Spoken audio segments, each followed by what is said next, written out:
sport, la course, elle a beaucoup évolué depuis que vous faites de la sociologie du sport, Patrick Mignon?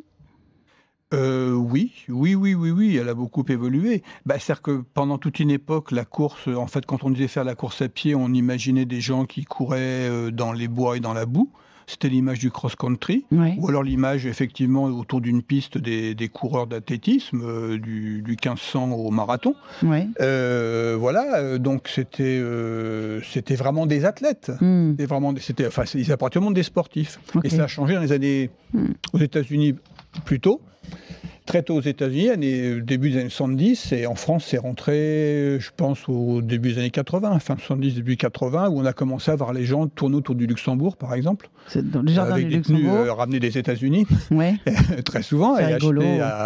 acheter comme ça dans les magasins très spécialisés à Paris, qui pouvaient avoir des chaussures de jogging, parce qu'on avait jogging à l'époque. Ouais. Voilà. Et donc ça a évolué parce que effectivement, ça a gagné. Ça a gagné, mais dans tous les sens. Alors, peut-être pas chez les très jeunes, ça, je crois que c'est pas ça, mais ça a gagné effectivement en âge. On peut courir plus longtemps. Ça a gagné en catégorie sociale, parce que la course à pied, elle est quand même très... Elle fait plutôt prolo, la course à pied. Hein. Ouais. Ce qu'on gagne dans les années 80, c'est les classes moyennes, disons. Hein, voilà. Ouais. Et ça étend C'est le marché. marrant, hein. Ça fait un marché plus grand et avec un peu plus de moyens à investir.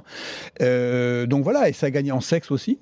Très, très masculin, et c'est une pratique qui est maintenant quasiment à 50-50. Voilà. On voit bien dans Paris ce que critique beaucoup l'auditeur tout à l'heure, c'est qu'effectivement on voit les gens démarrer leur course, il est 5h, 5h30, 6h du soir sur les grands boulevards où là c'est un peu du rail, mais là ils sont jeunes et ils sont mixtes.